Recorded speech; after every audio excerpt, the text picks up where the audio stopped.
lavet blåmuslinger med noget suppe til og grøntsager, og det smager pissegodt. Jeg har lavet helt det samme. Det er et fantastisk koncept, de har fået stablet på benene her, må jeg sige. Det er meget sjovt. Og der er rigtig god service. Ja. Altså, hun er hele tiden over os. Og de ved noget om tingene og sådan noget. Det er super cool. I come to Food Jam to make my own buffet. Omelette. Get the stomach in place.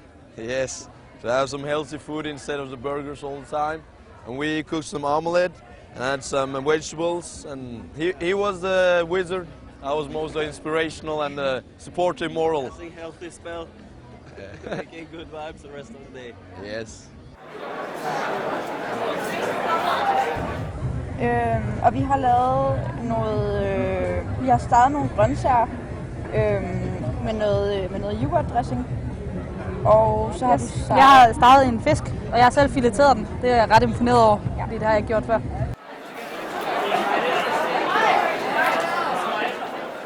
Jeg var sidste år. Rimelig populært faktisk. Det synes jeg var mega fedt. Så.